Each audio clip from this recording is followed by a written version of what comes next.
What is going on, guys? Welcome back to the channel for this really quick video, and today I'll be talking about if motion styles boosts your rebounding. I know I made a final thoughts video about motion styles already, but I still receive comments about it, so I'll just give my additional takes. And by the way, this one here is just an assumption. It is really hard to test rebounding action.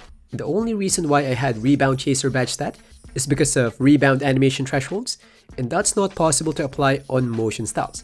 I know some of you might be thinking, oh, why not change the motion styles and try to rebound over and over again and see if there's any difference? I know what you mean, but that won't pull any accurate results. I might as well do a well-thought assumption than to do an inaccurate test. So now let's get right into it.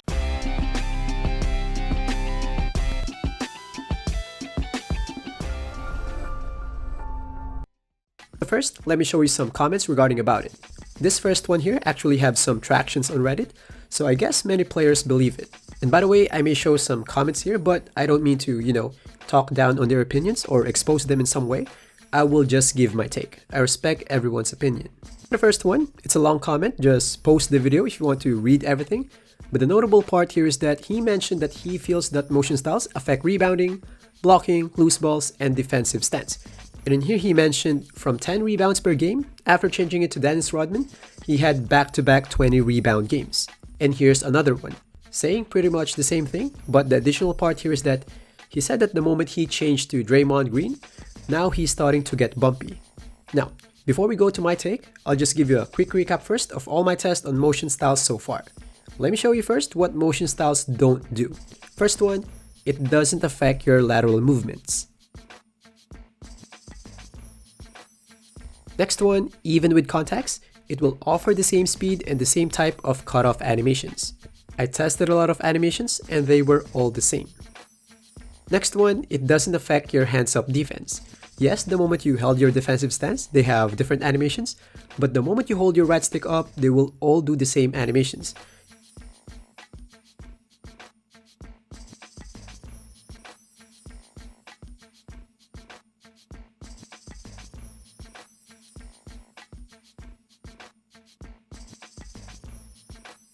Even the actual jump will be the same, and even the impact is the same as well. Next one, it doesn't affect your dribbling. That's what your dribbling style's for. The only functional thing that motion styles do is to give you faster off-ball sprints. And if you want to know which is the fastest one, you can look it up on my channel.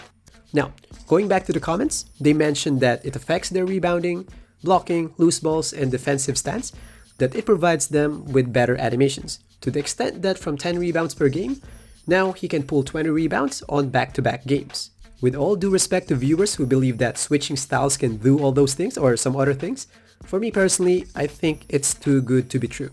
I'm not saying that I don't believe he pulled 20 rebounds, I'm just saying that believing that motion styles can do all these things, that's too good to be true. You gotta keep in mind that motion styles are basically free animations.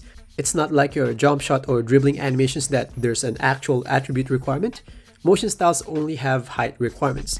I think the only reason why it's there is for realism purposes, because you don't want all players to run the same way. Maybe on 2K11, yes, that's acceptable, but it's 2024 now.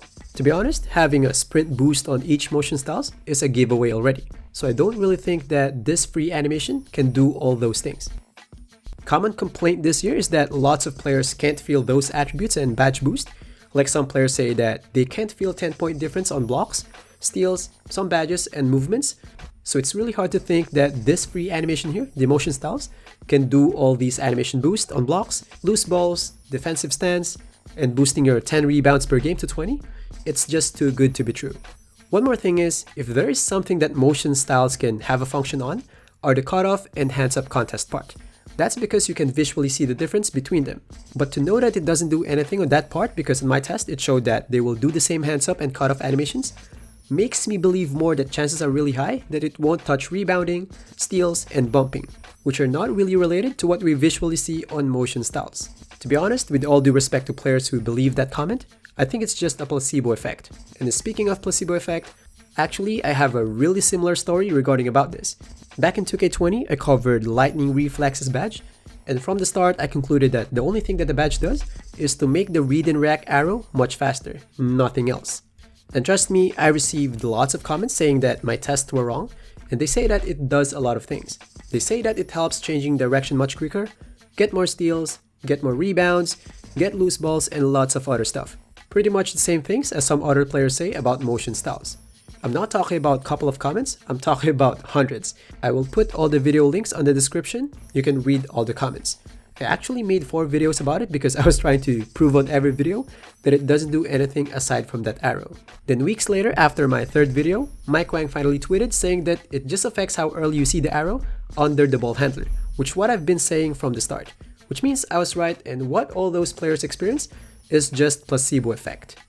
Now, my point why I brought it up is to tell everyone that it's easy to feel placebo effect on 2K games. It happens. So if you feel something that it's too good to be true, try to entertain the thought that maybe it's just placebo effect. So that's all for my take. Please leave any feedback on the comment section down below. Thanks for watching, and I'll see you guys in the next one. Peace.